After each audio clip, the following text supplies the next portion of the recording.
Good evening, everyone. Welcome to Lindenwood University. Thank you for joining us for a conversation with Steve Forbes in the beautiful Scheidegger Center for the Arts. Your enthusiasm for exploring ideas that shape our lives makes events like this truly special. Tonight's event is part of the H.F. Langenberg Memorial Speaker Series, organized by the Hammond Institute for Free Enterprise within the Plaster College of Business and Entrepreneurship here at Lindenwood University. My name is Grant Black, and I'm the director of the Hammond Institute, and tonight I'll be your host and discussion moderator. The Hammond Institute for Free Enterprise is a research and education center that examines market-oriented approaches to economic and social issues.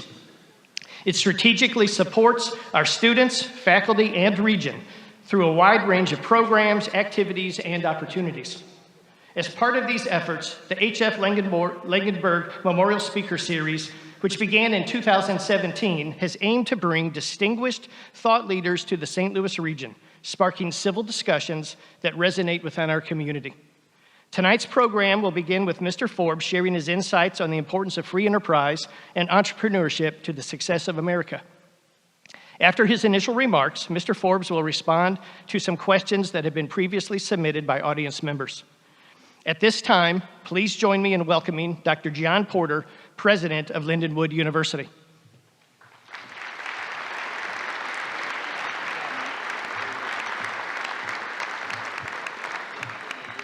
Well, good evening. Boy, that was, you guys, are you out there? All right, good evening. Welcome to Lindenwood University. My name is John Porter, and I have the pleasure of being president of Lindenwood University. I want to start by thanking the individuals who helped make today possible, including Dr. Grant Black, our representatives from the Hammond Institute, and our team here at the Scheidegger Center. Let's give them a round of applause, please.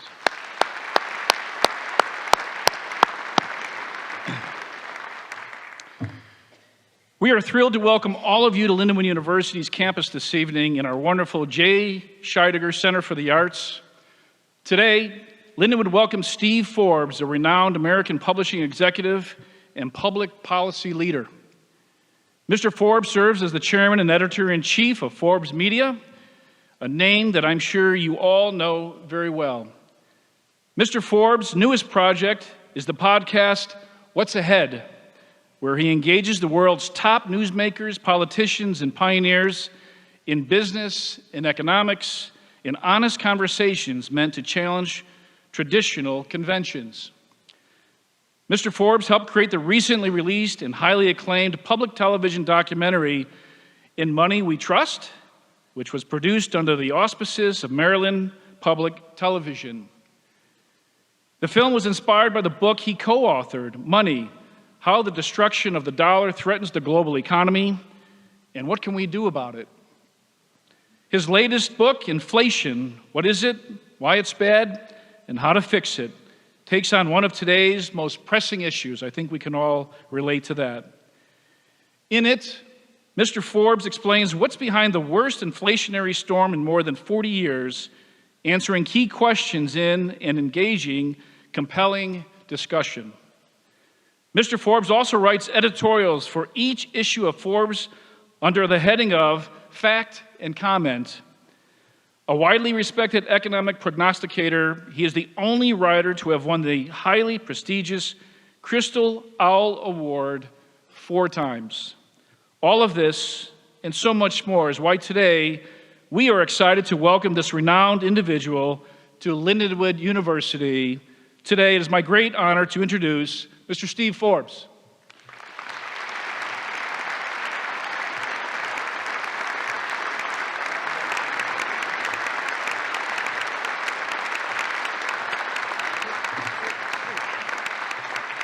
Well, thank you very much, John, for that very gracious introduction.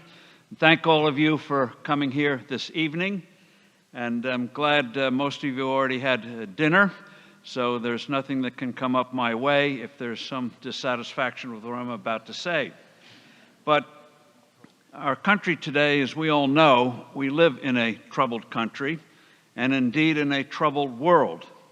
The assassination of Charlie Kirk last week, I think horrible though it was, fortunately will accelerate the positive changes he represented and was promoting, such as free speech, free markets, civil debate. You know, when Governor Newsom of California, not known as a conservative, started his podcast, his first debate was with Charlie Kirk, and it was a good one. Charlie won it, by the way. He believed in traditional values and promoted them effectively: self-discipline, family, faith, positive spirit, and I think his life is going to help turn the tide against political violence. As the governor of Utah said, "Is this where we're at after 249 years? We're at a tragic moment, but I think America is going to go forward." He exemplified, Charlie Kirk, the can-do spirit that has marked this country from the very beginning. Back in the 1830s, a Frenchman, a sensible one named Alexis de Tocqueville, visited this country and wrote a famous book called American Democracy. And one of the things that absolutely amazed him was what he called voluntary associations. People voluntarily coming together for a shared purpose, for almost everything, whether it was building a hospital, professional associations, sports, whatever, problems, opportunities. People just got together and did it. In Europe, which with its medieval tradition, you asked permission to do something. You waited to be told to do something. By contrast here, you just got up and did it. And he said this is what helps prepare people to be citizens of a successful republic. It's not just family, it's not just profession, but also the wider community in a variety of ways. So he exemplified that can-do spirit, and sometimes with people you can sense from the beginning that they're going to do unusual things. I had the opportunity to see Charlie Kirk when he was graduating from high school. An activist knew him, and we ended up having lunch, just four of us. And he was decided, I shouldn't say this here, but he decided he wasn't going to go to college. He was appalled by what was happening to the financial condition of this country, the deficit and other things. And he decided his mission, his purpose, was to put together a group among young people, high schoolers and college students, to turn things around. And that is very much in the American spirit. You see something, you decide to do something about it, even if it's an unconventional path. In terms of entrepreneurship, he was the equal of anyone in high tech in Silicon Valley or anywhere else with what he put together, as we all know, in a matter of years, starting when he was 18 years old.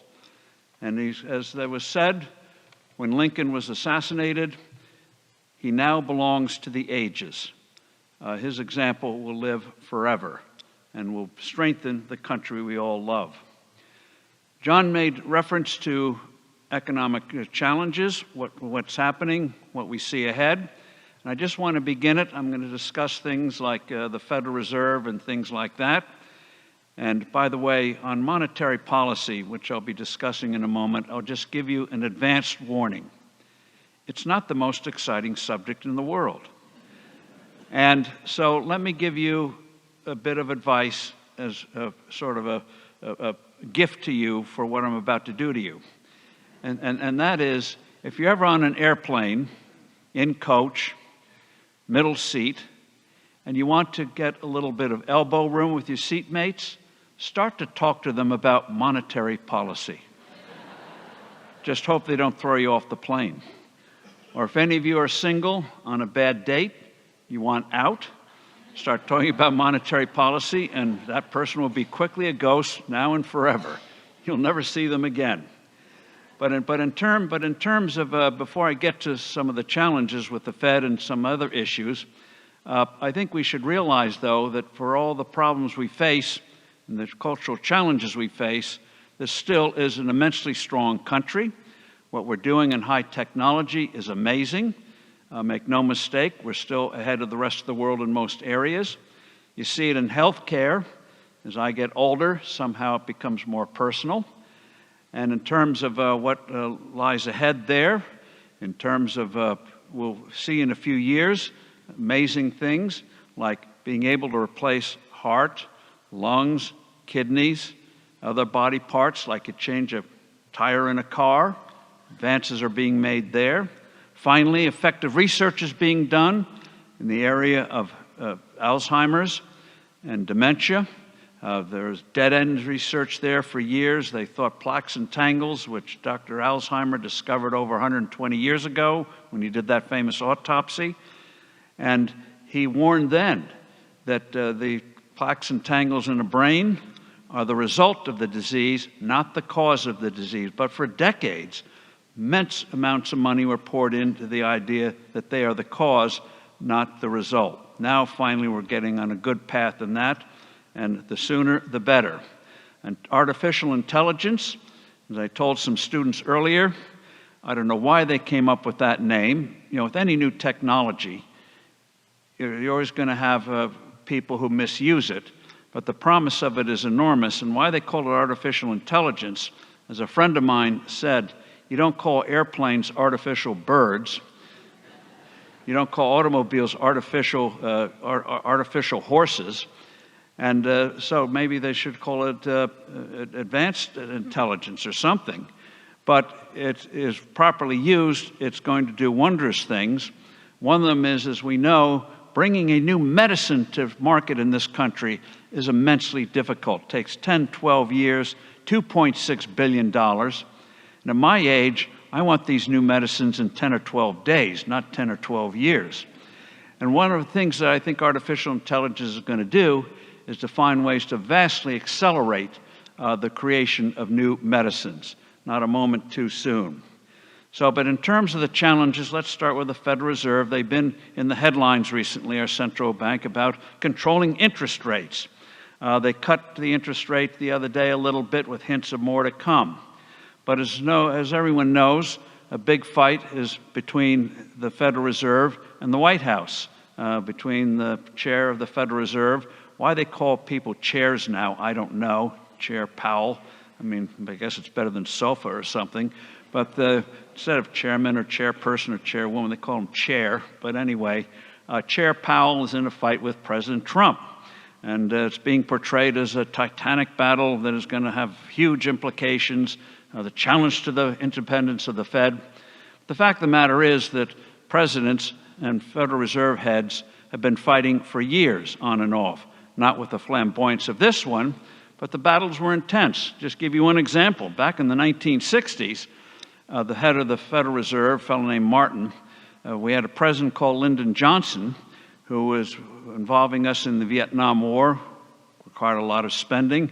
He was doing a lot of federal spending, and so the Federal Reserve was hinting that with all this spending, time to raise interest rates. Well, the president didn't want that. He summoned Martin to his ranch in Texas, and the discussion got so heated. Johnson was a big man, and what he did was grab Martin, the head of the Fed, by the lapels and threw him against the wall. So fights are not ahistorical in America. But here we have a situation where the focus is on interest rates. But the real problem with the Federal Reserve is not the particular level of interest rates, although I think it is right now. But they don't really, and this will sound strange, they don't really understand the causes of inflation, which is going to bring real trouble ahead if they don't mend their ways. They don't know what causes inflation, and they don't know what to do about it. And they believe, as do most central bankers around the world believe, strangely, that prosperity causes inflation. That when people do well, they are suspicious about it. They think that'll raise prices. We must stop it. It's a thing called the Phillips curve in economics. It's not a baseball pitch, the Phillips curve, but it posits that you have a trade-off between unemployment and inflation. If you want low unemployment, you have to have high inflation. And if you want low inflation, you have to have higher unemployment.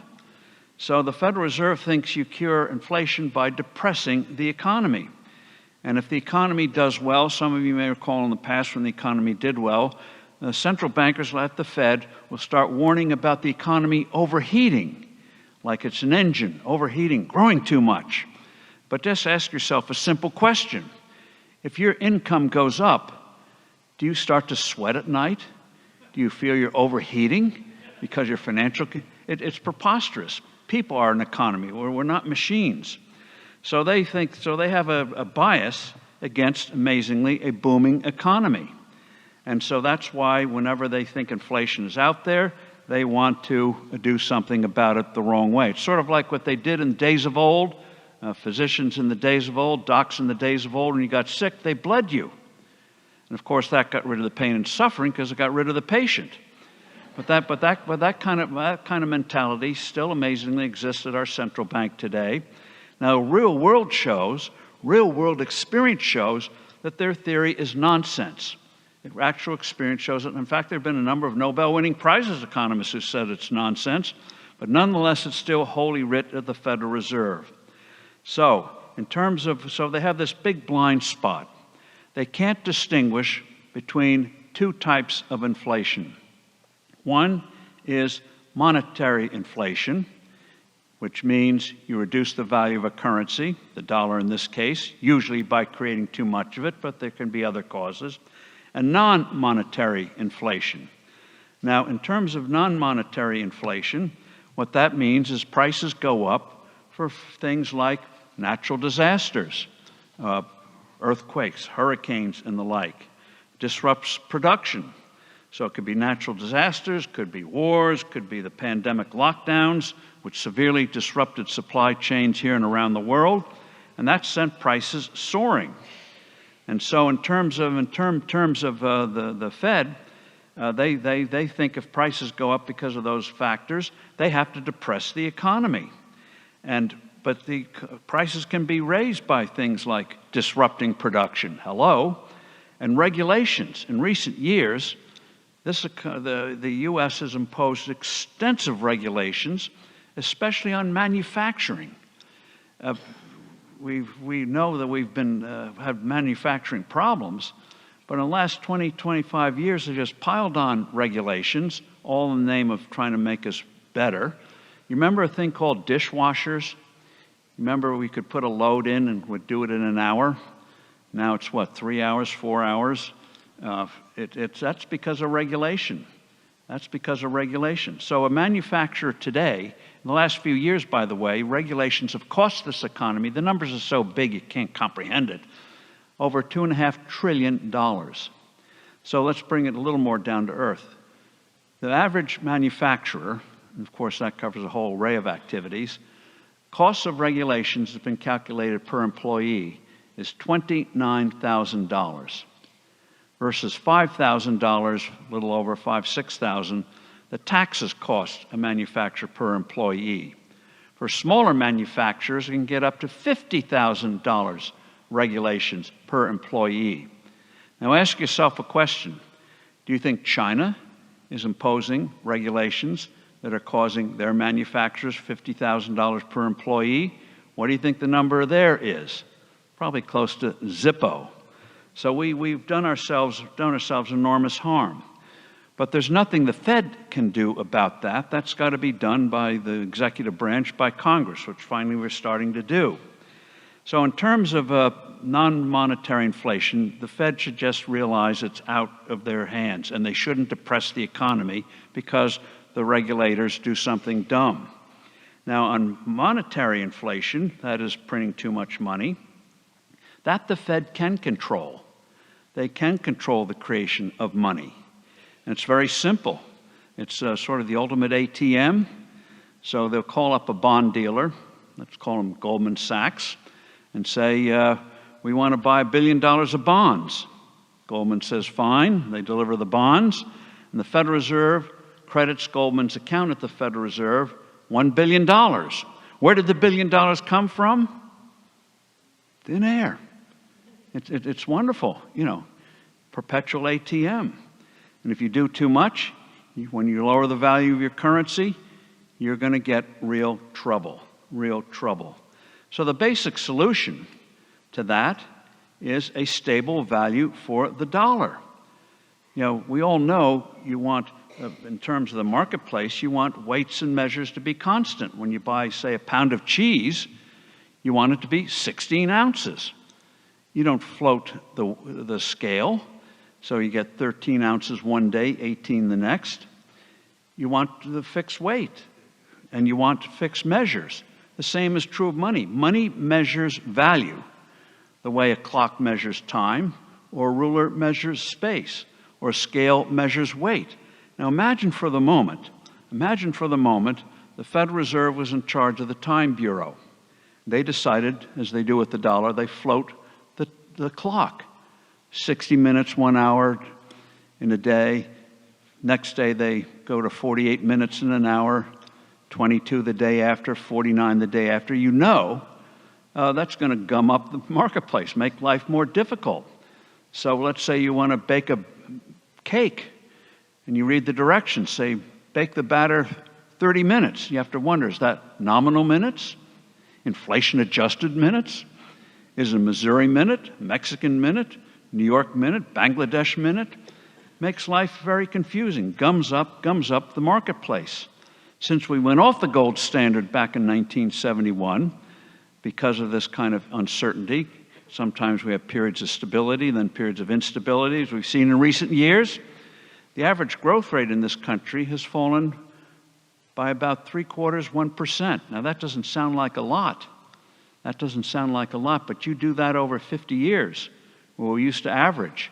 Before we blew up that system, we averaged about 3.5% a year. I hate to throw numbers out, but 3.5% a year, and that was with world wars, civil war, depressions. But you had good times, you had some rough times, but it was the highest average in human history. That's how we went from a small East Coast country to the mightiest industrial nation in the world. But since we made money unreliable, made the dollar unreliable, that average growth rate's gone down about 2.5. Doesn't sound like much, but if we'd kept up since the 1970s, the average we had for the previous 180 years, incomes today, household incomes today would be about $40,000 to $50,000 higher. That's what happened. Wouldn't you like $50,000 extra dollars of income? That's what happens when you muck around with the value of the currency. But the Federal Reserve still doesn't realize that. Now, in the old days, you kept the dollar stable in value by the gold standard. And contrary to myth, it worked. We never had inflation with the gold standard. But for a variety of reasons, which I won't bore you with tonight in the economics profession, that is considered an allergy. You cannot touch it. It's like, I guess, waving a cross in front of a zombie or something. I don't know. But back in the 90s, the head of the Fed, Alan Greenspan, did refer to gold. He looked at the price when determining monetary policy, but then he lost sight of it in the early 2000s and ended up giving us a terrible inflation. So in terms of what we should do in terms of a stable dollar, what the Fed should do is swear off trying to either stimulate or depress the economy. That's what socialist governments do, trying to control the economy. The idea that a handful of people in a central bank can direct the activities of 335 million people in this country and 8 billion people around the world is preposterous, but it never gets challenged. It has to be challenged. And I think what's going to happen is this fight that we now see unfolding between the White House and the Fed is going to get to the question, what is your operating philosophy? What is behind your decision making? And I think that's going to finally start a debate. We did it right for 180 years. We're going to do it right again. Even if you don't have a formal gold standard, you're going to look at the price of gold to tell you whether things are right or wrong. And so in terms of what's happening now, you've seen the price of gold. It's up 40% this year. It's doubled in the last 2.5 years. That's a sure sign of trouble ahead. Now, unfortunately, the Federal Reserve, when that starts to show up, it takes about 18 months to hit the economy. When that shows up, the Fed's reaction will be, we've got to depress the economy. Hopefully, this battle between the Fed and the White House will have a sensible approach. No, don't muck around with the dollar. Keep it stable. And that would go a long ways. But you see the dollar weakening against other currencies now. against the British pound. I mean, the president's over there now having a grand time. But the British economy is a mess. Yet the pound is stronger than the dollar. Europe's economies are in trouble. Yet the euro is stronger than the dollar. Japan's economy is in trouble. Just threw out the prime minister. He only lasted a few months. Yet the dollar's weaker against the yen. Not a good thing. So there'll be troubles ahead. So yeah, the Fed may muck around with cutting interest rates, but they got to get to, and I know this is a boring subject, but it's so important, we got to get them back to where their goal is a stable dollar and stop trying to manipulate the economy. And then unfortunately, also, and it pains me to say it as a Republican, the White House, some elements in the White House, believe in a weaker dollar. That's one reason why the dollar's been weakening in the financial markets, is in anticipation that we're going to do again what we did in the early 2000s under another Republican, sadly, George W. Bush, where they thought that gradually weakening the dollar would improve our trade balance, and all it did was lead to the crisis of 2007 to 2009. Reducing the value of your money is no way to wealth. It always breeds trouble. Great nations don't have weak currencies. And hopefully the White House will realize that. I have hopes for that. There are discussions on that.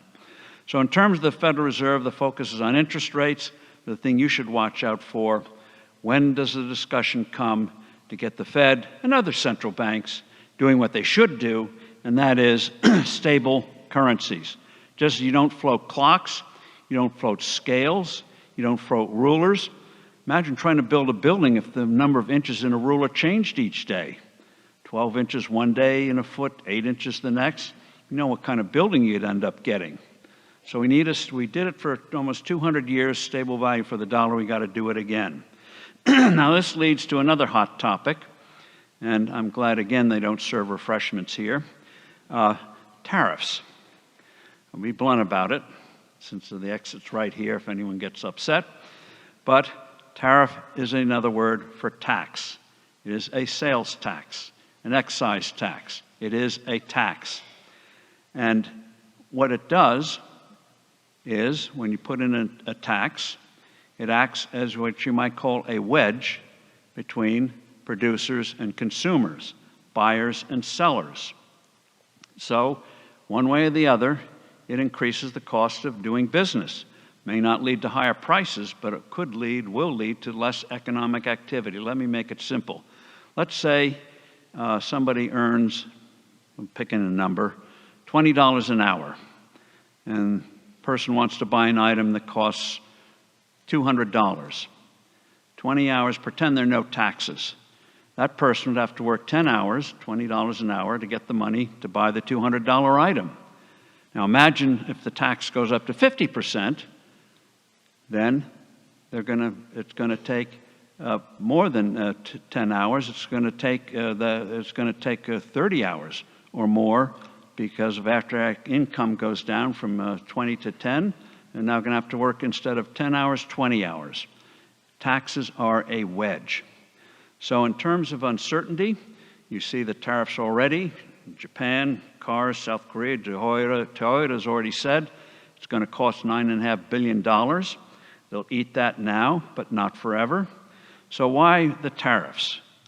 For two reasons. One is the trade deficit, and the other is what I mentioned earlier, manufacturing. So in terms of manufacturing, as I mentioned, the biggest villain, there are some bad things our partners have done, which I'll touch on, but the biggest villain is what we've done to regulation in this country, which thankfully now finally we're going to do something about. But on the trade deficit, let me be blunt here. In and of itself, trade numbers, in and of themselves, tell you nothing about the health of an economy. It depends on circumstances. Adam Smith pointed out that when you buy something, you get something in return. Now, this will shock you, but Forbes magazine has had trade deficits with its paper suppliers for 108 years. We always pay them more than they buy in subscriptions. Every time you buy something, you're engaging in a trade deficit. As Adam Smith pointed out, it's not as if you're giving away the money. Maybe you're paying too much for something, or not enough like a subscription to Forbes, but you get something in return. It's not just giving away the money. Now, in terms of most of our history, what doesn't get mentioned today is for most of our history, we've had a so-called trade deficit. In the Great Depression in the 1930s, by contrast, when we had 25% unemployment, we had a trade surplus. In the late 1990s, back when we had balanced budgets, we had budget surpluses, the trade deficit went up as the economy grew, because the number alone ignores flows of money, capital. We've always been a magnet for capital around the world because we have the best economy in the world. So post-World War II, after the disaster of the 1930s, countries got together and started to reduce trade barriers. And so that's been the whole history since World War II. Unfortunately, in the last 20 years, that impetus has been lost.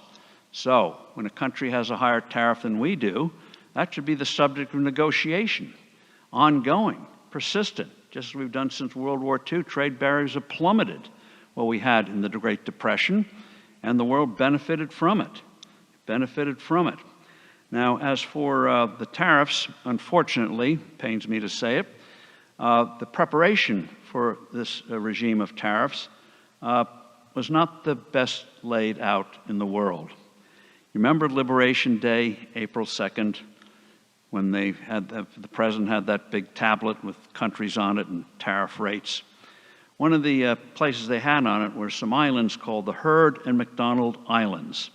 No one had ever heard of them before, but they're off the coast of Australia. That island was hit with a 10% tariff. Trouble is, nobody lives on those islands, only penguins. And how penguins are supposed to pay tariffs, they didn't make clear.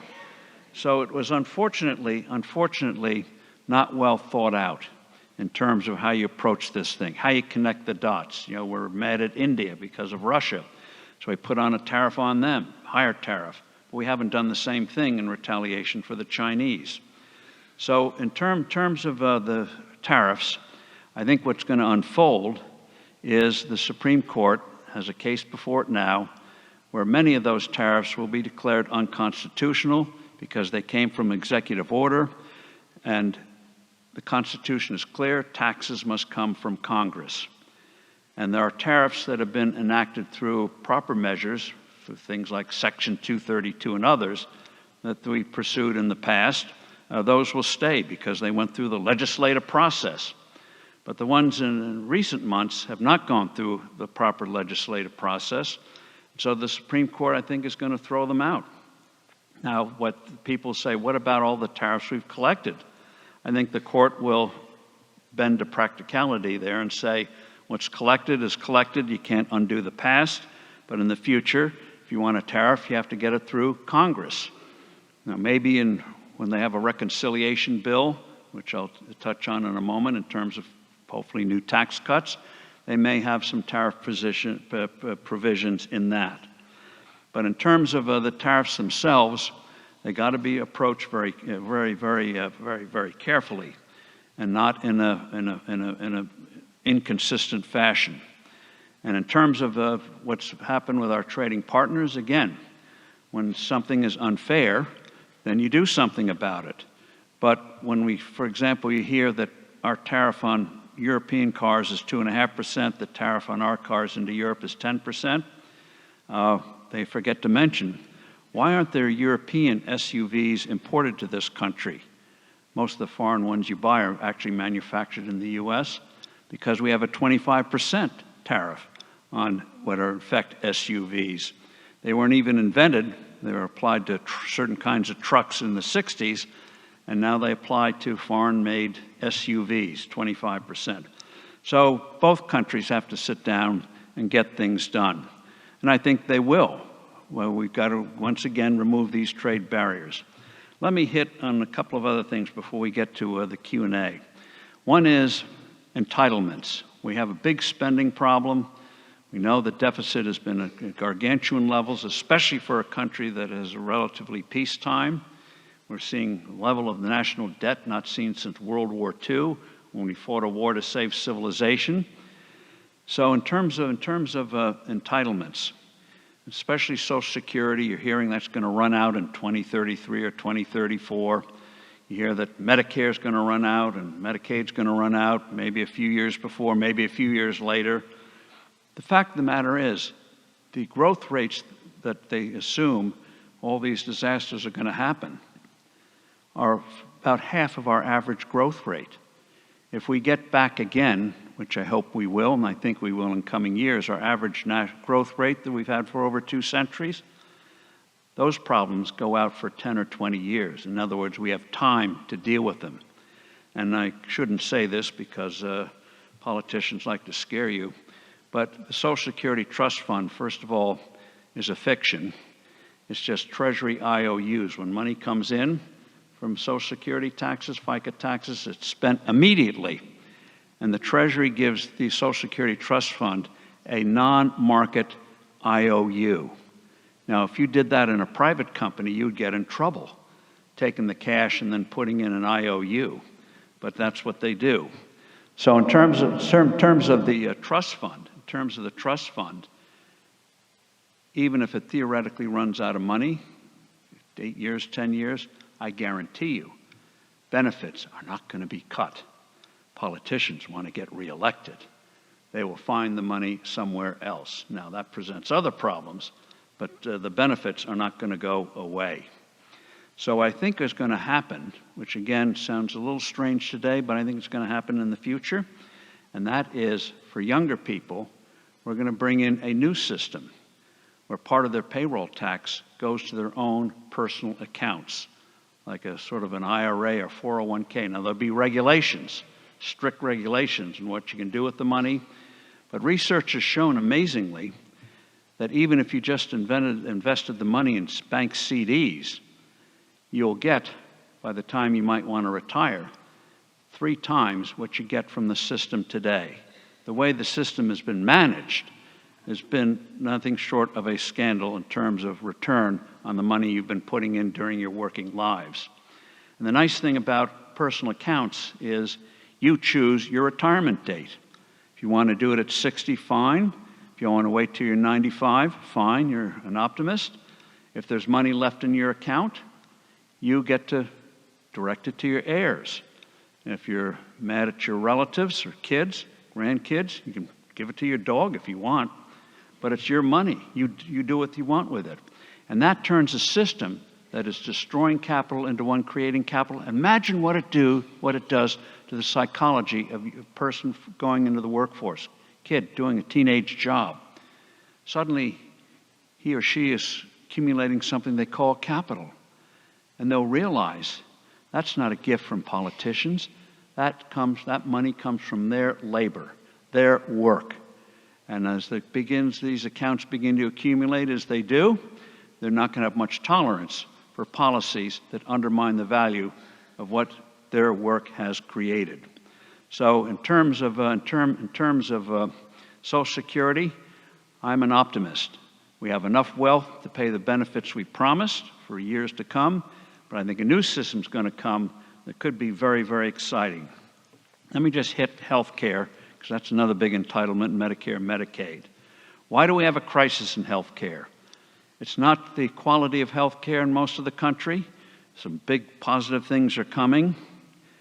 But the challenge is it's all third party. A hospital's revenue comes from not pleasing you, the patient, but from how well they negotiate with insurance companies, Medicare, Medicaid, and the like. And to show where you are in the pecking order there, nobody designed this system, so I'm not pointing fingers. It grew up, nobody designed it. But the lousiest motel in America wouldn't dare put you in a room with another guest with a curtain in between, a sick guest. Yet they still have hospitals putting you in sharing a room with another sick person. That's why one of the reasons why many of these institutions have infection problems. And so because the patient is not the ultimate payer, that is going to be changing. Why is that going to be changing? because now most employer plans have high deductible policies, and as many of you may have noticed, you're paying more out of pocket than ever before because of the higher deductibles, which means you want to know, what does this thing actually cost? In terms of pricing, up to now, years ago, a fellow I knew had a heart condition. And what he did with his heart, so he went to the cardiologist. And the cardiologist, among other things, suggested having what they call a nuclear stress test, where they put something in you and shows whatever. Anyway, the friend asked the doc, how much does it cost? And the physician replies, I don't know, haven't a clue, but it doesn't matter. Insurance will probably cover it. Well, this guy, being an entrepreneur, put together a team. He lives in New Hampshire, and got the prices finally after a lot of work from 25 different hospitals and clinics. Now, the procedure's the same everywhere. It's not as if they have any difference in quality, same everywhere. The prices ranged from $1,450 to $7,300. Same procedure. So transparency is going to come, and that's going to lead to much better run healthcare systems and vast savings, not from reducing quality, but from just running a better ship. Give you a couple of quick examples. I'll give you one. There's a place in Oklahoma called the Surgery Center of Oklahoma. Been around now for 20 years, started by two physicians. They did a couple of things unusual. One, they don't take insurance. It's all cash. They post the prices in advance. If you want to have shoulder surgery, you go online. They'll list all the things, the price, and if the price is higher, ultimately higher than what they promised, they eat the extra cost. So, transparency on prices. And you say, no insurance, that's terrible. The fact of the matter is, even though they have board-certified surgeons, and their outcomes are as good as better than the other hospitals, their costs are about 30% of a typical hospital. That is the promise of having patient control of resources. And companies sometimes send patients there because even though it's not covered by insurance, it ends up being cheaper than what they have with their current policies. So even though it looks like healthcare is hopeless, it keeps going up and up and up, I think if we don't go to government control, we're going to see a revolution in healthcare, not just in new medicines and devices, but new ways of paying for it where you control it, not third parties, where you make the determination. I think this hospital seems to do better than another hospital. If you want to see how that might work, just go to Singapore. Singapore, the longevity there is higher than the United States. Their hospitals, superb doctors trained in Europe and the United States, and their costs are 1/3 of what for similar procedures are in the U.S., and they have universal coverage. How do they do it? When you work there, a certain part of your salary is taxed. But instead of going to the government, it goes to your own health care account, and you decide what policy you want. You decide what hospital you're might want to go to. You see ads on TV, hospital X insurance company better than Y insurance company. And so as a result, you have competition. Well, our quality is better. You get people trying to get your business. And so as a result, good medical outcomes and universal coverage. If somebody can't get hospital or insurance for whatever reason, that doesn't cost much because most people are covered, but if you're not, they cover you at a fraction of the cost. So it can be done. It can be done. Let me close with a word on taxes. Let me just get to very simple on that. They're too high. Even after the big, beautiful bill, they're still too high. So I hope one of the things that happens is in a couple of months, Congress will get to what they call another bill, another reconciliation bill. I love the names they come up with this, like, reconcile two husband and wife. They call it a reconciliation bill, these things. But anyway, hopefully they'll come up with another where you'll see some real cuts in both personal rates, capital gains tax rates. Let me just close with what I hope we get someday, and I've been advocating it for years. We haven't had it yet. That's why I want to live longer. I want to see it happen. and that is take the current tax code and get rid of it and start all over again. You know,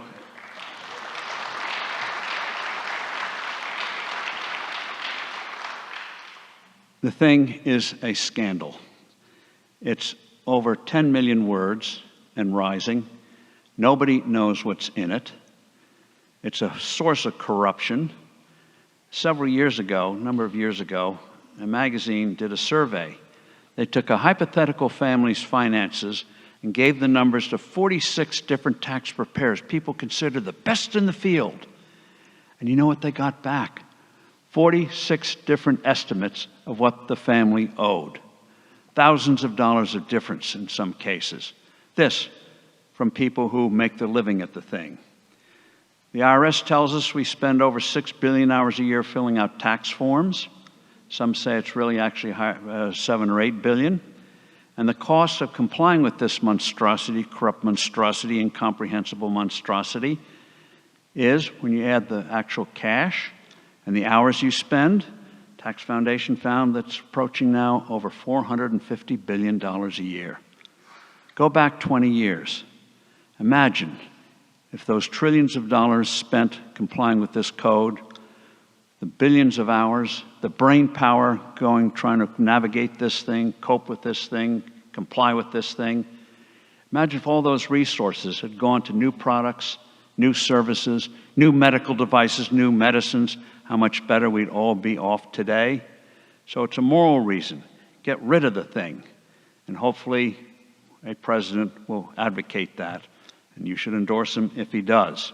We shouldn't put up with something, especially with the world we face today, where that kind of nonsense still goes on, scandalous nonsense. But they just keep cluttering up. Why? Because it's a source of power. Complexity is a source of power. So this has to be something we, the people, do. Now, overseas, maybe we can discuss it in the Q&A. We do live in a very dangerous world. And I hope the people in charge of our foreign policy, whether it's the Gaza war, the Ukraine war, China's relentless military buildup, are on top of things, because we live in an environment where things can go wrong and we can slide into a catastrophic crisis without really knowing what we're doing. So we live in a turbulent time there. But even though we live in a turbulent time, we should take heart that we're a free country, which means even if we make mistakes, unlike other lands, we can correct them, as we've done many times in the past.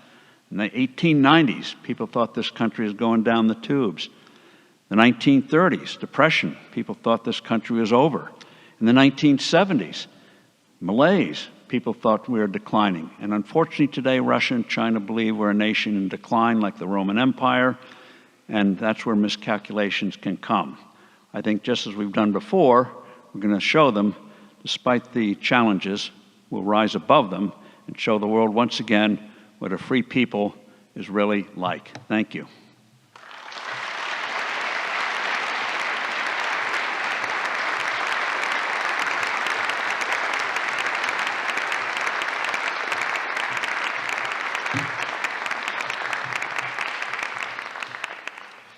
Well, if you're anything like me, this has sparked lots of thoughts to be percolating in my mind. We're going to get ready to go into a Q&A time, and I hope that at least some of those questions are going to get answered before we leave tonight.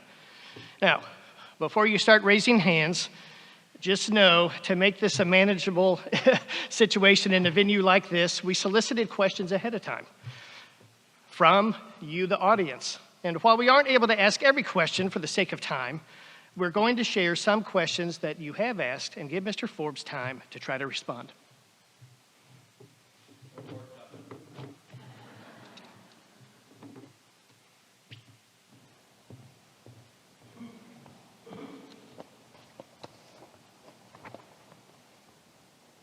So we'll start with our first question. A major concern for many young Americans is whether they can earn and save enough money to purchase a home, provide for a family, especially with all the growing uncertainties about jobs that have been happening lately. How would you respond to these concerns? Well, the concerns are absolutely legitimate. And the concerns that a young person today can't do what their parents or grandparents did and that is get a home if they wish to do so at a fairly young age. And the reason for that is several-fold. One is pay hasn't kept up with the cost of living. And that's why we need genuine tax reform, so we don't waste trillions of years on doing useless things, deregulation and the like. And also, though, we've put in more and more barriers in many parts of the country to building a house, to building an apartment building. You contrast a development in, say, Texas or some other states with California. In some states, you can get a project going within a matter of months. In California, you'll be ready for Social Security before you clear all the regulatory hurdles. It's amazing all the stuff they throw in the way, and people, a lot of developers just give up, say, time is money, can't do it. So they have a real shortage, artificially made shortage, and that needs to be attacked. I think the federal government is looking into where their regulations are getting in the way, and so remove the barriers and let a free market emerge again in housing. Make sure local codes are not there to help certain interests rather than letting providers provide something at a more affordable cost. And we can have an environment again where if you want to rent, you can without mortgaging your life. And you can buy a house without feeling the same way, which of course gets into a student debt. And you run a good ship here. But unfortunately, thanks to government policy, well-meant, absolutely well-meant, we've had tuitions rise at 4 times the rate of inflation. And a lot of people are questioning now, what are we getting for the money? Is it worth taking a mini mortgage to get through? And so they're asking the hard questions. You're in Missouri, the show me state. Show me. And that's a good thing, because I think a lot of institutions need to get their act together, including my alma mater, Princeton, nice, great institution, but did some strange things in recent years, as happened at some other institutions.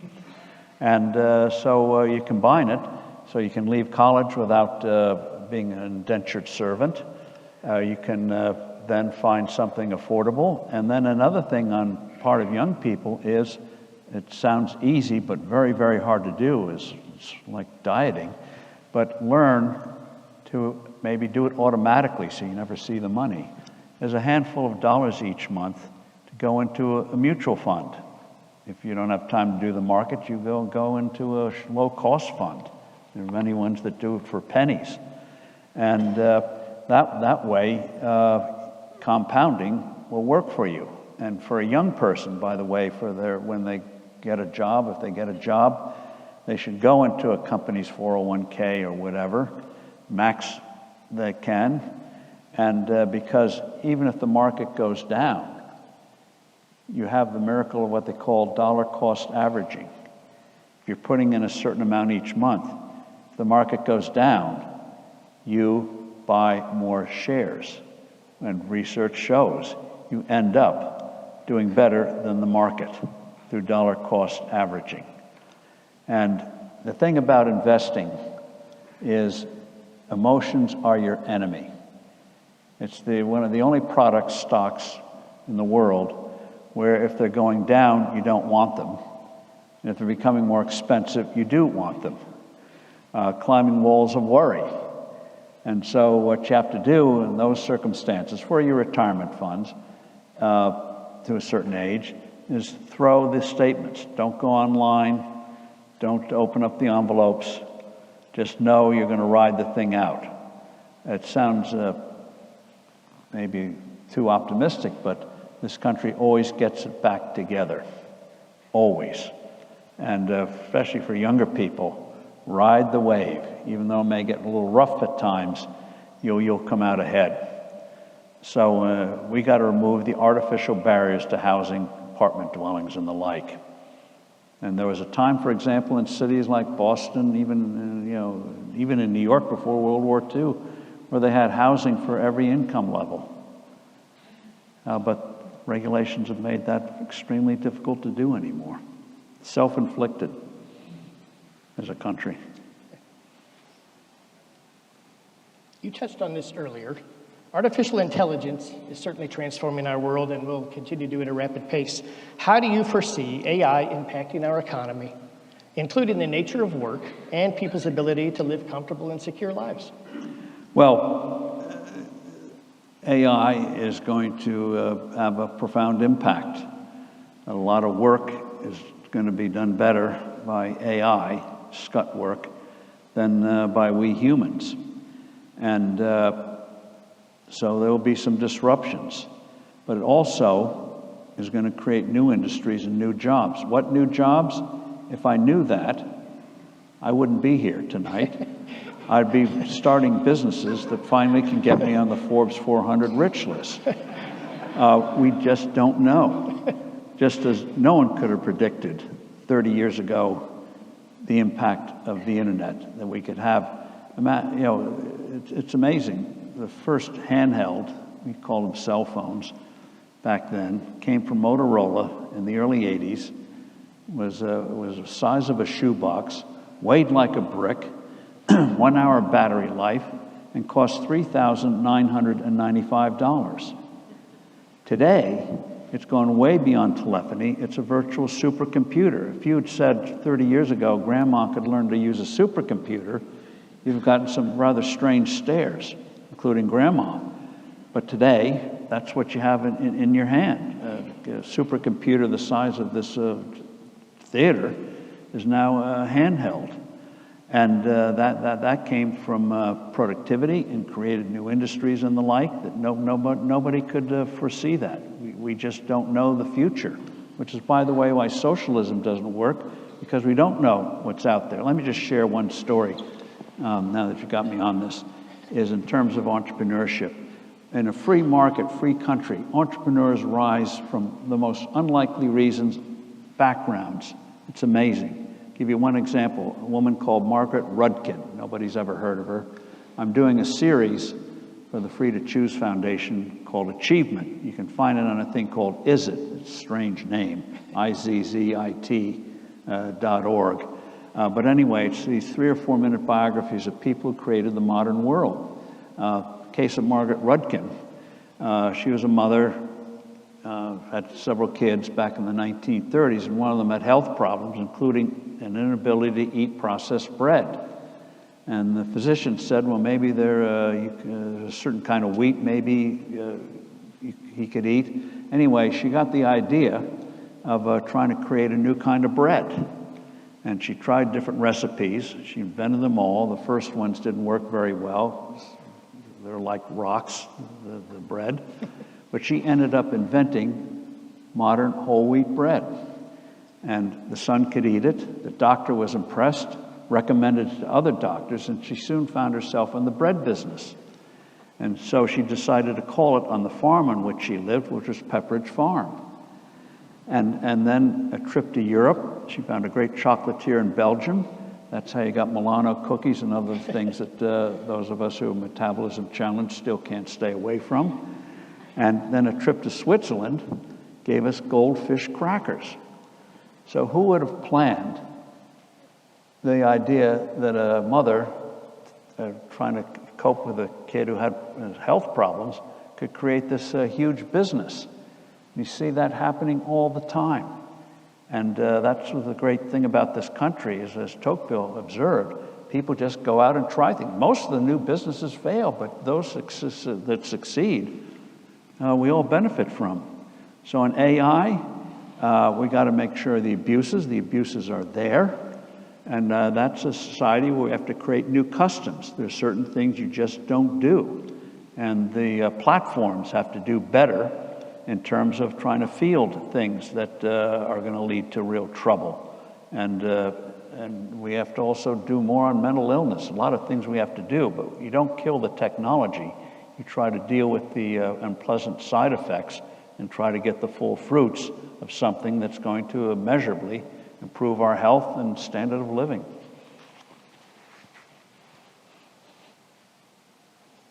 As you look into the future, which you're quite good at doing, what do universities, just like Lindenwood here, need to do to better prepare students for being entrepreneurial and successful participants in this evolving economy? Well, first of all, as you do, have real courses, real areas of study, because the mind is a muscle, and we know if you don't exercise, that's not good. If you aren't developing the mind, that's not good. And one of the things that's hard for students, because they're under pressure, trying to keep scholarships and the like, is going out of the comfort zone. You might be interested in a certain area, but you should take courses in areas that you may not get the highest grade, but you need to expose the mind. Years ago, I got to hear, in fact, in North Dakota, a fellow named Norman Borlaug speak to students. Norman Borlaug got the Nobel Peace Prize for inventing what was called the Green Revolution. After thousands of different seed experiments, he found the seeds that enabled countries like India and Bangladesh and China never to have famines again. Huge increase in the output of production of wheat and then ultimately rice. And he told the students, he said, I was a science major, agronomist, but he said it was a good thing I was forced to take courses in things like economics and politics, because when we made the breakthrough, it wasn't enough. It wasn't enough to have a breakthrough. You had to make it happen. You had to get it accepted by amazingly, governments fought them. India fought them to introduce this. And so you need to have the mind ready for things that come up in life that you can't anticipate. So don't narrow the mind, and learn to develop the mind. And the other thing is, in terms of the economy, is a little bit of self-education when you're on, say, a summer break. If you're working, see it not just as a way of getting summer money, but also as a learning experience. If you're, let me just pick something, a barista or something, how well do they manage it? How do they manage conflicts between workers? How do they manage the problems with customers? All the things, nitty-gritty stuff. So see it as a learning experience. And you'll learn, too, about how you cope with people, how you persuade people. And so it's not just in the classroom. And in terms of evolving economy, what you have to do is realize the economy is going to change in ways you can't always anticipate. But also, if you have that training in the mind, you can cope with changes and not feel you're being knocked out for good if something changes. And our business, the internet destroyed most print, most newspapers, most magazines. And so everything we had learned for 100 years went out the window, and we had to reinvent ourselves. And that's why they say we live in an environment where you can eat well or sleep well, but not both. The eating part I have no problem with, but the sleep part can be problematical. So in terms of a changing economy, when you're young, start figuring out what you have a knack for. And then you may find ways in which to make that a base of learning and living. And I'll quote a philosopher at Amherst back in the 1890s, a fellow named Calvin Coolidge, who later became president, was at Amherst. He was from Vermont, but he went to Massachusetts, Amherst. He had a professor who told them, admonished them, get in the stream of life. Don't sit on the riverbank when you leave school. Get out there and do something. Get in that river. You may not always know where it's going to lead, but don't sit. Get in there. This next question really ties into something you were talking about earlier. Innovation and entrepreneurship are major drivers of economic well-being, and they're often the product of diverse individuals who bring fresh ideas and perspectives. How can we ensure that everyone, including women and minorities, to be able to have opportunity to thrive in this rapidly changing economic environment? Well, this is where free markets, the thing about it, we focus on economics, also brings about political change and removing artificial barriers. And that's why somebody like Annie Malone, she was the daughter of recently freed slaves born in the late 1860s. And this is, again, people can do things from the most unlikely background. She had an interest in chemistry. Where did that come from? Who knows? But she started to do experiments in the kitchen on hair products. And eventually, long story short, she created a company. This is a time when women weren't even allowed to vote, and black women faced this particular barriers. She came up with a company that sold hair products to black women that were being underserved, and hair products are underserved, and created a huge company. She became the first black millionaire in America. Today she would have been a billionaire. And she pioneered door-to-door selling before Avon and others came along. And at her height, she had 75,000 agents working here in America, the Philippines, and around the world, selling hair care products. And she also created a corporate culture. She called it the Poro way, an African word. And you'd go to her university in Chicago, she owned a block there, and learned how you comport yourself, how you do things, how you sell right. So you just didn't get something told and sold it. She created a culture on how to do it. Another example is a fellow named Garrett Morgan, who had a great knack 100 some odd years ago for fixing things. And he ended up, he's read the story about the Triangle Fire. You can look it up. Terrible fire in New York that killed scores of workers who were locked in. And the firefighters couldn't get in because of the fumes and the gases that come from a terrible fire. He invented a mask that only became a gas mask, but a mask that you could put on and go in and not have your lungs destroyed by fire. And then he also noticed one day, and this is again the thing about entrepreneurs, he noticed one day that he witnessed a terrible accident. This was in the early days of automobiles, a car crashing into a horse cart. And he got the idea, again, it sounds so simple, you wonder why nobody ever thought of it. You know, in those days it was red and green. He came up with the idea of having a signal between the red and the green. And this was before electricity, so it was mechanical. He invented a way where you'd have 3 signals instead of 2 to cut down accidents. It was adopted. General Electric and other ran with it. So in terms of barriers, one of the barriers we have today, which is created by regulation, is banks. They're so overregulated. Now, once upon a time, banks were the biggest source of startup capital for new businesses. Not true today. It's regulators. Very hard for small business to get loans. It's not just the cost of credit, but what they ask in terms of collateral. Very bad.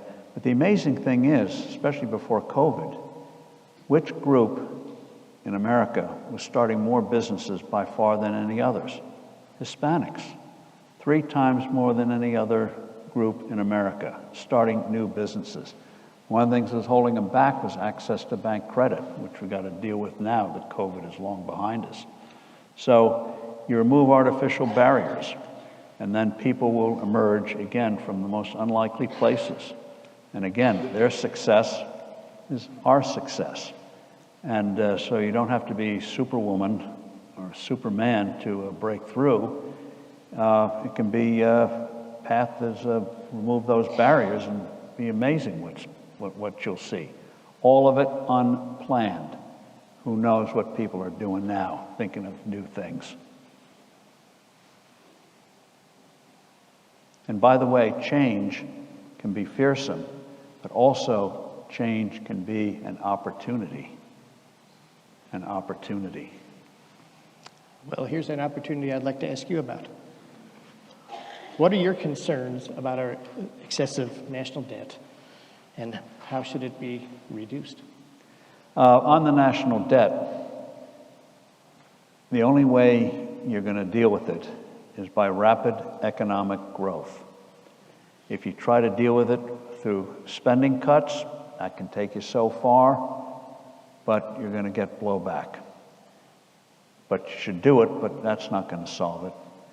You're not going to solve it by raising taxes, because that depresses the economy, which goes against, when you have a vibrant economy, you collect more taxes.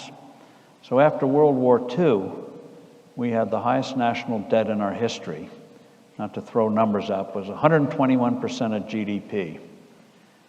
And through some good economics, sensible budgeting in the 50s and 60s, no tax increases.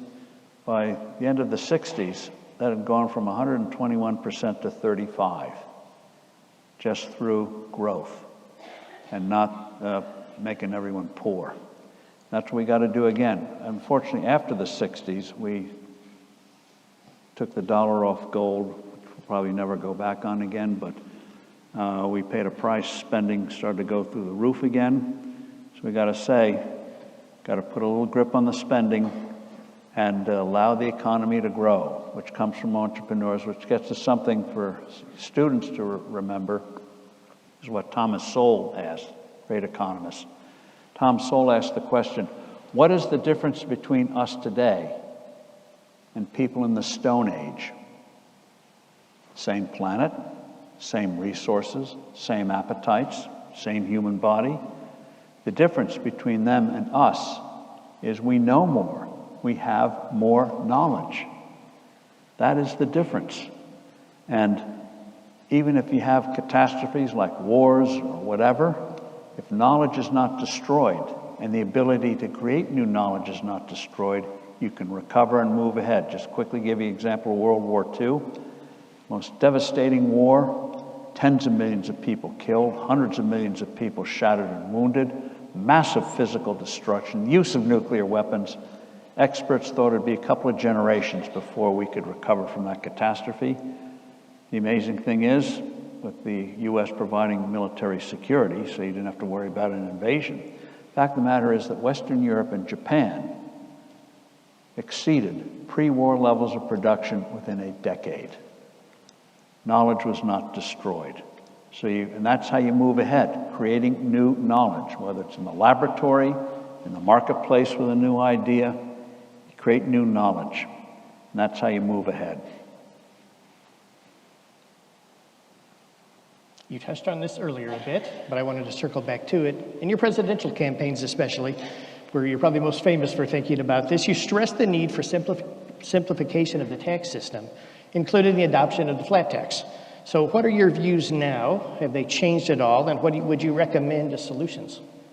Well, I think, let me explain what the flat tax is. What you do is you take this monstrous code. I used to say bury it, but the EPA probably wouldn't allow it. It's so toxic. And start over with generous exemptions for adults and for kids, so you can meet the basics, and then a low rate. My rate was 17%. So a family of four today, if you updated it today, would pay no federal income tax on their first $54,000 of salary, and then only 17 cents on the dollar above that. $54,000 tax-free. No tax on savings, and also no death tax. You should be allowed to leave the world unmolested by the IRS. And several countries have adopted it. It works very nicely. But you lower the burden on people, and they end up producing more, which means the government gets more money. When the economy does well, they get their cut. And so instead of this code where you have some of the best brains trying to navigate this crazy thing, have something productive. Now, for IRS agents, well, maybe they could become Uber drivers. I don't know, but you won't need as many, and you'd have brain power going for something that is going to benefit all of us. So yes, and I try to educate. That's a falutin word. Candidates to do it, but they get afraid. They get attacked by special interests. When I ran for president back in 1996, the H&R Block sent a mailing to the voters in New Hampshire, warning of the impending end of civilization. The flat tax came along, totally misrepresented it. But so, yeah, not everyone will be a winner with a flat tax. This is our last formal question. and you touched on this quite a bit earlier, is the Federal Reserve strategy of manipulating interest rates to influence economic conditions really an appropriate and sustainable tactic in your view? The answer is no. They should not try to manipulate the activities of our economy by raising and lowering interest rates. That's a form of, most people know rent control, alluring though it may be short term, is bad for the real estate market. Because if you suppress prices, you don't get the buildings built anymore. They don't get maintained anymore. What the Fed is doing is a form of rent control. In the old days, they used to call borrowing money another phrase for it was renting the money. When Calvin Coolidge was asked about wartime debts from Britain and France, he said, well, they rented the money. So when you borrow, in effect, you're renting the money, and the interest you pay is the rent on the money. And so the Federal Reserve trying to manipulate the cost of money is preposterous. They have no idea in the real world and has disproportionate impact. Housing gets hurt when you do this more than other industries.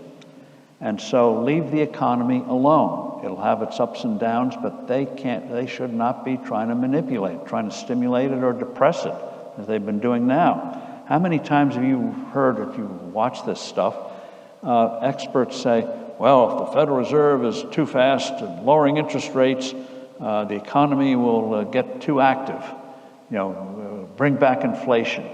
No, it won't. Come on. Allowing people to prosper is what we want. Now, we get recessions from time to time, so you have safety nets, so nobody needs to starve or anything like that if done properly. But the idea that the Federal Reserve, and it's accepted by everyone. I sometimes find it hard to turn on the TV or look at my screen in the morning when I read commentary about the Federal Reserve, as if it's the most normal thing in the world that these central bankers can manipulate our economy. And so the answer is no. Find new lines of work, and maybe they could just become commentators where what they say is not going to do any harm, and be a talking head instead of trying to manipulate the economy. So anyway, that's my message for the evening. Fed should have just stable dollar. Leave it at that. If there's a panic, like we had from time to time, like we had with the COVID, you deal with the panic. And the British showed us how to do it back in the 1860s. But other than the occasional economic crises, which can arise for whatever reason, just keep the dollar stable in value and leave it alone. And I venture prediction in terms of leaving the dollar getting stable value, probably AI would do better than what the Fed's doing today. I could say that without fear of contradiction. Well, I'm going to call an audible, if that's okay. As a final question, just to wrap up our evening together. The virtues of capitalism have certainly been under attack. Could you, as we just wrap this evening up, quickly summarize what you believe are the central benefits of a free market system? Well, the criticism of free markets are, they say, profits before people. The strong crush the weak. It's inhumane. They destroy the environment. It's all about greed. And you see it, as I mentioned to kids earlier today, Hollywood movies, research has shown that businessmen, there's mostly men in Hollywood movies, business villains, kill more people than serial killers do in the movies. And you have two kind of caricatures. One is the businessman is grossly overweight. His jowls go up in glee as he figures out how to kill your household pet. Or you're very skinny, crackling your knuckles, bony knuckles, plotting to pollute rivers and whatever. And the free market, understanding that anything that involves humans is not perfect. James Madison, the father of our Constitution, said, people are not angels. We need laws, we need government. And it's true, we're not angels except maybe grandchildren, and they only to perhaps a certain age. But you need sensible rules. And so in terms of markets, when you have in this imperfect world free markets where people can do like Margaret Rudkin did or Annie Malone did and others are doing, it brings out human creativity. It creates vast networks of cooperation. I like the example of a restaurant, simple restaurant. You assume farmers are going to grow the food. Some may process the food. Trucks will deliver the food.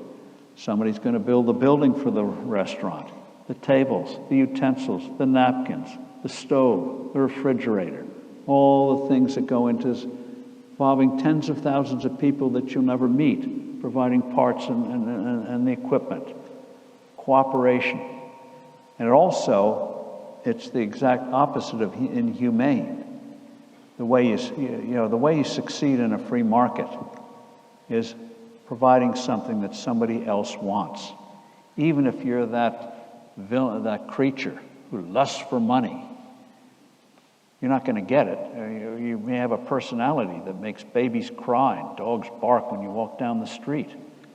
You're not going to get the money unless you provide something that somebody else wants. You persuade them that what you're offering is something that they should buy. Adam Smith talked about each gets something from the transaction.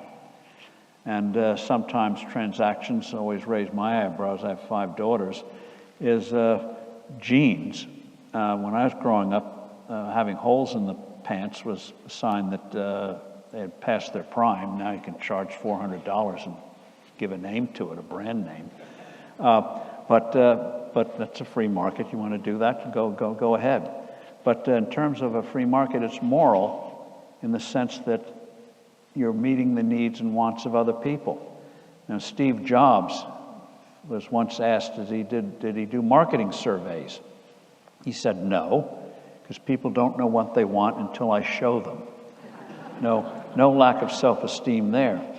But he was making a good point about entrepreneurship. Often people put something out there, they have no idea how it's going to be received. You think you've scoped it out, but it may well fail. It may well fail. But again, when it succeeds, we all get from it. So we are, to be blunt about it, a violent species. And so you want an environment where our ambitions, instead of looting neighbors, you instead want to sell to your neighbor. Conquest goes out the window. And you want an environment where human energies are directed to constructive ends, not to destructive ends. And that way you have desires, ambitions, abilities. You get a chance to exercise them in a positive way. And if you succeed, the rest of us will probably benefit from it, which is a good thing. Now, some things probably shouldn't be invented, like ice cream and candy bars. But, don't eat so much. Right? That's which I've never followed. So anyway, I try from time to time. New Year's and then Lent. But Well, with that, I want everyone here to please join me in thanking you for such a thought-provoking evening. Thank you. Thank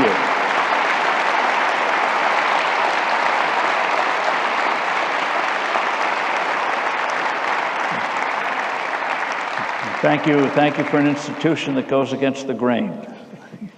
Much needed. Well, we appreciate that. Thank you so much. And before we conclude, we'll let, if you'd like to go off the stage, you're more than welcome. The Hammond Institute wants to publicly thank our other valued sponsors for tonight's event. That includes the Young America's Foundation, News Talk STL, and Lindenwood University as a whole. Young America's Foundation was certainly instrumental in helping us bring Mr. Forbes to Lindenwood. For more than 60 years, YAF has helped college students explore the ideals of free society and free enterprise. And we also want to recognize the longtime support of the Hammond and Langenberg families, whose generosity and ideals have made events like this possible for many years, and hopefully many years to come. You can learn more about the Hammond Institute by visiting hammondinstitute.org, scanning the QR code that I'm not sure if I'm controlling it or not. Oh, there we go. You can sign up for our newsletter to see events like this that are coming up.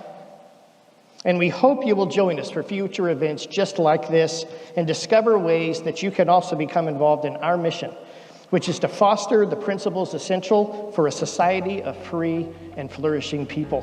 So thank you again for joining us for this special evening.